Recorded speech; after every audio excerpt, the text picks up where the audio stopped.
Going on, everyone? John Matrix here. So today we're going to take a look at something a little different. One of my YouTube members has been wanting me to check out the Exploring the SCP Foundation. Not really sure, honestly, anything about this. I guess it's a collection of various kind of short stories or whatever, short sci-fi kind of, I guess, you know, somewhat horror-ish kind of stories or things like that. So we're just gonna get into it and look and see how it goes. I don't you know, have any kind of real expectations or know what we're really gonna get into, but I'll have the link to the original videos and this playlist down below in the description if you guys want to check this stuff out on your own without my commentary. But yeah, let's just go ahead and get straight into it here. So monitor. So this first one is called Exploring the SCP Foundation, an introduction to the Foundation. Let's check this out. Secure, contain, protect. These three simple words comprise both the initials of the SCP Foundation, as well as the Foundation's steadfast motto. But what is the SCP Foundation? This video will continue under the assumption that this is the first time you have ever heard of SCP. That would be a correct assumption. You're about to enter a world of the strange, shadowy, and unusual. By the end of this video, you should have a decent grasp of the basic concepts that make up the Foundation. To begin with, the SCP Foundation and universe are primarily associated with a single website, the SCP Wiki. Rather than having lore spread across movies, books, or video games, the website is driven by community submissions. Interesting. Practically anyone can write and add to the SCP universe, assuming their writing is up to snuff. And because of Okay, so yeah, it's just like kind of a collection of short stories from various people throughout the community. That's pretty cool, actually. I like that. So anyone can kind of just write it. I guess they submit it, and if the community approves, the story gets added to the collection or something like that. I assume that's how it works. Interesting. Interesting. Because of this, there is no official canon. Another way to look at this is that everything is canon, as any submission to the lore is equally valid, or invalid depending on your perspective. But there are a number of concepts that are generally accepted by the community, and that's mostly what this video will be based on. For a simple example, the SCP Foundation is most often presented as a shadowy organization that works outside of the public awareness in order to keep things secret and safe. However, Keep it secret. Keep it safe.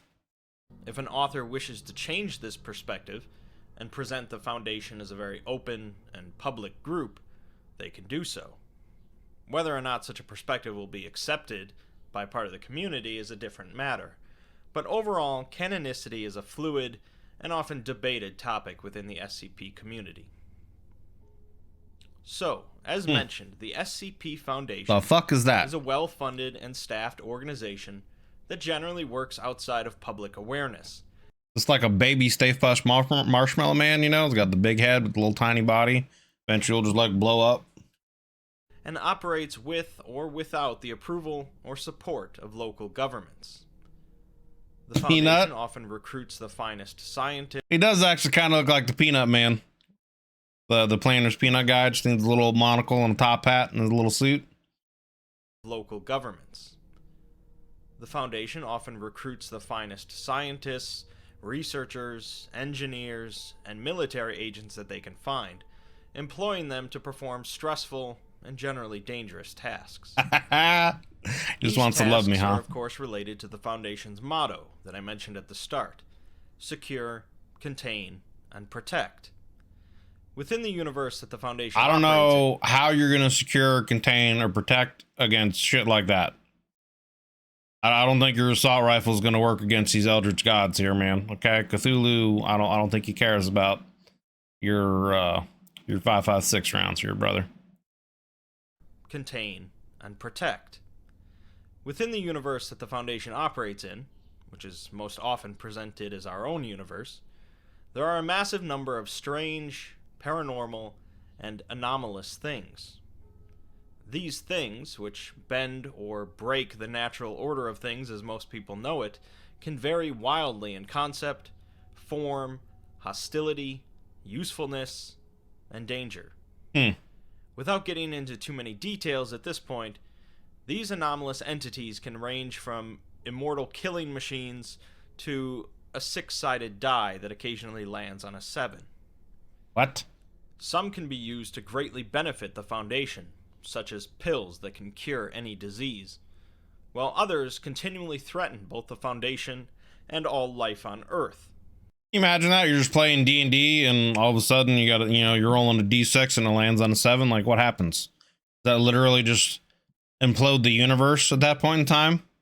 You just become God and ascend, Such as massive eldritch entities for which the Foundation has no idea how to contain. Each of these entities, or at least the ones known to the Foundation, are given an entry on the website.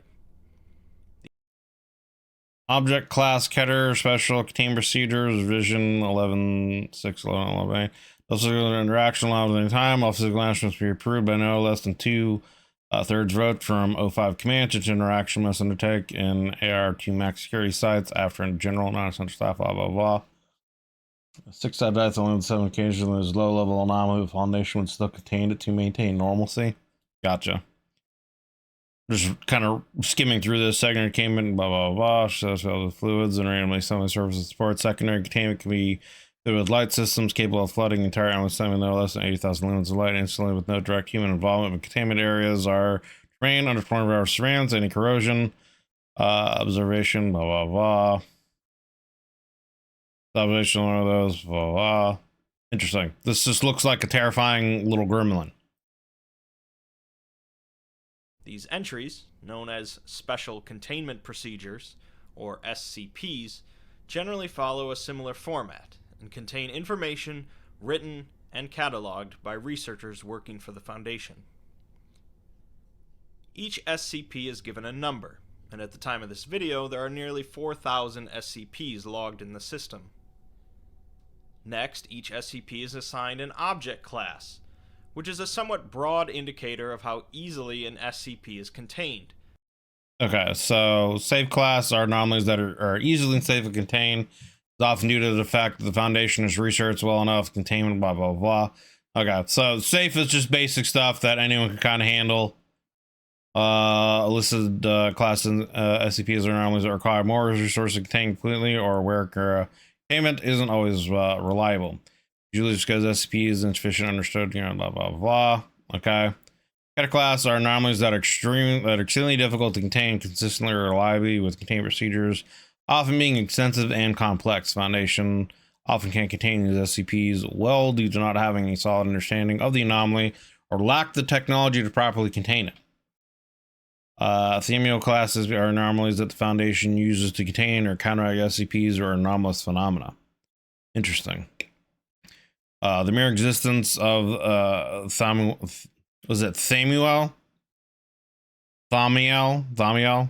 class objects is classified at the highest levels of the Foundation, and their locations, function, and current status are known to few Foundation personnel outside of the O5 Council. Oh, so the O5 Council, huh? They're the ones that are in charge of the SCP. Interesting. Or how reliably it can be contained. Over 7,000 are contained now. Object classes used across the Foundation, although occasionally others will crop up. Safe class SCPs are those that are most easily contained, with little to no chance of a containment breach occurring. It's important to note that safe can apply to SCPs that are harmless or beneficial, but also to SCPs that are incredibly dangerous, but easy for the Foundation to contain. But are just easy to be contained, yeah. A key that can open any lock it touches, and a cooperative individual that can manipulate reality are both safe SCPs. One step higher is the Euclid object class, signifying the broadest classification of SCPs, where containment is more complicated and or less reliable than safe SCPs. Many autonomous or living SCPs are classified as Euclid due to their inherent unpredictability. A red disk that can transport someone to an alternate dimension, a humanoid that kills all plant life around him, and an orb that continually expands the interior of any building it's placed in are all Euclid-class SCPs. Keter SCPs are those that are excessively difficult to contain for one reason or another, and often are incredibly dangerous to either the Foundation or others, although that is not always the case. An immortal reptile that hates all life, a highly infectious disease that takes over its host to spread itself, and a cake that infinitely duplicates itself are... Cake is a lie. We're getting into Portal shit here. So what I'm hearing here is Portal is actually part of SCP. Okay? Gladys, Cake is a lie. I get it. Are all Keter-class SCPs. Finally, there is Thaumiel, highly classified SCPs that stand apart from the others, generally due to their use to the Foundation in locating or containing other SCPs. Among the basic object classes, Thaumiels are the rarest, 100% you got it, for the most guarded secrets of the Foundation, and are generally more difficult to define than the others. A facility capable of rebuilding humanity after an apocalypse, and a machine capable of sending individuals into the future are both Thaumiel SCPs. After the object class is listed, the following information for each entry is generally the special containment procedures, meaning the steps and processes the Foundation goes through in order to keep the entity contained. These containment procedures, of course, vary wildly, ranging from simply putting the safest SCPs in a drawer to lengthy procedures featuring strict rules and unique restrictions, to some SCPs that the Foundation has no idea how to contain. The containment procedures are listed before the description of the SCP to emphasize the importance of containment above practically anything else, as that is the fundamental purpose of the Foundation. Some SCPs are kept in the same location where they were found, isolated and quarantined due to certain circumstances, and Makes others, sense. such as exceptionally cooperative humanoids, might be allowed to freely roam a Foundation facility from time to time. Due to the unique nature of each individual SCP, each containment procedure is also unique, and there is no mortality benefits. What a lovely place to work at. Standard set of rules. Following the containment procedures is generally the description of the SCP. This description is usually written with a very technical and scientific tone, describing the appearance and anomalous nature of the SCP. Again, this description section varies wildly, ranging from a few concise sentences. So what were to happen, like in this situation, reading this, there's a key that can open any lock. What would happen if someone were to steal this key and go out in the world and use this key for whatever purposes they wanted to? I would assume the SCP would hunt that person down, eliminate them, and then put the key back in containment. I'm assuming that's how things would work, you know?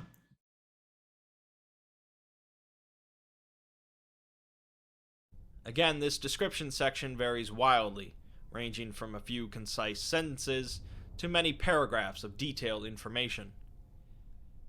In addition to the description, many SCP entries will also include information such as where and how the SCP was first located, testing logs, exploratory logs for SCP locations. A lot of the artwork from this so far seems kind of very Lovecraftian, Eldritch Horror themed stuff. Then wipe the memory of everyone who saw it. So yeah. Do a little Men in Black, little flashy thing. Testing logs, exploratory logs for SCP locations, interviews, and any other information deemed important.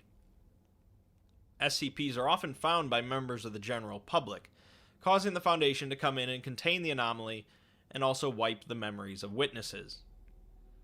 Sometimes only one or two agents of the Foundation might be called in to retrieve an anomaly, but often a whole team of highly trained individuals will be necessary. These teams, known as Mobile Task Forces, or MTFs, consist of ex-military or other trained combatants that are often sent in with minimal information about the anomaly, and are thus forced to be prepared for anything. Some MTFs will be assigned to constantly watch over certain SCPs in case of containment breach.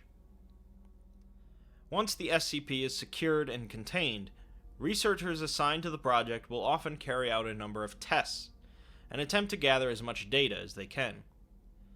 Of course, for many SCPs this is more dangerous than it is worth, so testing is generally limited. Although there are rare occasions where the Foundation will seek to destroy an SCP rather than contain it, this is not their primary directive, and the idea is generally frowned upon. You know, I could very easily see kind of like a Half-Life game being made off of a lot of the SCP lore. Like you're just a regular one of the containment task force guys or whatever going to work one day, something happens, containment breach happens, and then multiple breaches happen, and so you got to go through the facility trying to recontain things and you know, dealing with the consequences of the breach. I can see that being pretty interesting. There are a few SCP games. Gotcha. Okay. That wouldn't surprise me. Yeah. But I get like a very Half-Life vibe from this. Speaking of, it's been forever since I played through Half-Life 2, honestly. I might have to go through and play through Half-Life 2 with the RTX or whatever mod on it. I haven't played through that in forever. One of the primary ways that researchers test and interact with SCPs is through the Most hilarious, but there's also a co-op action game for it. There's a great game called Containment Breach where you play as a D-class personnel stuck on a site during a breach and you have to escape. The SPCs are running loose. Gotcha. I forget what it's called, but there was a guy, I was watching someone stream something where it was like the way the game is made, it's like a puzzle game, but it's a very like photorealistic game. And you start off like going down into something with a hazard suit, and you're talking with another guy with a hazard suit, and then something happens, and then like you're like just stuck in this building, and like the building itself is an anomaly, and as you go through, like everything changes and different things. I don't know. It looked pretty cool, but I can't remember the name of it. I might have it on my Steam wish list somewhere, but I'd have to look through it. But that like thinking about that game, you know, is kind of tying. That might be the back rooms. I'd have to look it up after this. I don't want to interrupt while we're doing this, but yeah, it might be the back rooms. But that I watched someone stream that. That looked tight, and that seems like a very SCP kind of game. One of the primary ways that researchers test and interact with SCPs is through the use of D-class personnel. D-class individuals are used throughout the entire Foundation, and are personnel that have been deemed expendable. RIP. D-class are generally taken from prisons across the world, usually convicts guilty of violent crimes. But the Foundation goes through a large number of D-class, and will sometimes take them from other sources. For particularly negligent or heinous behavior, some Foundation employees might be demoted to D-class. D-class are often used for experiments and tests related to SCPs, serve as first explorers for some unknown locations, or forced to carry out any activity that the Foundation would rather not risk. Best job in the world, 10 out of 10. It sounds like D-classes are just the red shirts of this universe. Sounds like if you're D-class, you're going to be sent somewhere and you're just going to die. Yeah, the backrooms themselves are much like the SCP in and their collection of entries on the site. Yeah, it was pretty cool looking. When I watched someone stream it, it might be some, if that's something you guys would want to watch me play through at some point in time. I could see how much it is, and I might grab it and we could do a live stream of it and just to see how it is. Normal day of the Imperium, man. Yeah, exactly. Or forced to carry out any activity that the Foundation would rather not risk the minds or bodies of its employees on. On the other end of the spectrum is the O5 Council. This is straight out of XCOM. This is the dude that funds you in XCOM, but that's okay. The O5 Council is shrouded in mystery, believed to consist of 13 members, and they oversee the entire Foundation, with the access Illuminati, to practically all of its secrets. Many rumors have spread about the O5s, including the rumor that they use their unlimited access to SCPs to maintain immortality. Below the Straight O5s, up the but Illuminati. still with a large amount of responsibility, are the site directors. It wouldn't surprise me if the SCP Council guys aren't actually some SCP anomalies themselves, and they're just you know, they're just maintaining control over everything to keep their power, and so they don't themselves get contained. Big brain thinking there. O5s, but still with a large amount of responsibility. Welcome back, are Commander. The site directors. I love XCOM. The Foundation operates a large number of facilities around the world, primarily functioning as prisons for SCPs, and each one is overseen by a site director. These facilities vary in size, with some just built around 1 or 2 SCPs, and others housing hundreds of anomalous items. Wonder where they would get the funding to run these things, because you would think that it would be extremely expensive, and power consumption would probably be crazy to contain some of these crazier anomalies. There are, of course, other organizations besides the Foundation that have taken an interest in anomalous objects. Of course. These groups of interest range from the mischievous, Chaos cults. occasionally cooperative, and the openly antagonistic. The Chaos Insurgency is a splinter I already know everything about this. group openly antagonistic. The Chaos Insurgency is a splinter group of the Foundation that attempt to obtain as many SCPs as possible. The Church of the Broken God is a religious organization seeking to resurrect a shattered deity. Taxpayers the can Global handle Occult it. Coalition is a counter-organization to the Foundation, dedicated to destroying SCPs and backed by the United Nations. Interesting. There are a number of other organizations out there, with some of them responsible for creating SCPs themselves. So it seems like the SCP is about containing and learning from these anomalies for the potential benefit of humanity. You've got, I didn't really hear what he said about the Church of the Broken God, but then you have the other group that essentially is wanting to collect the SCPs for their own game and power and self-interest. And then you've got the government or world government seemingly funded and run organization that's trying to just destroy the SCPs for obviously fear of them and that power falling into the wrong hands, I would assume. So, okay, some already interesting lore and factions being thrown out here. Organizations out there, with some of them responsible for creating SCPs themselves. The Foundation has worked with some of them on occasion. They're just trying to resurrect a broken deity. Others, that makes sense. But each organization continues to operate. They're trying to re-raise Cthulhu, essentially, is probably what's happening. Largely in secrecy. That's a basic summary of the SCP Foundation and the universe it exists in. At this point, if you had never heard of SCP before this, you should be fully prepared to access the website and begin discovering all the different SCPs known to the Foundation. While there are many arguments about the best place to start reading, each SCP entry is generally meant to stand on its own. In addition to each of the SCP's entries, there are also a great number of tales on the site, which feature much less technical writing and provide unique perspectives on different SCPs or aspects of the SCP universe. The SCP Foundation and the thousands of entries appeal to many people for many different reasons, but primarily the SCP universe is strange, unusual, and unique. Cthulhu is pretty chill in this universe. Cthulhu just wants to read comics and play video games. That's funny. That's good. All right, well, there you go. So that was the introduction to the SCP Foundation. It's definitely piqued my interest.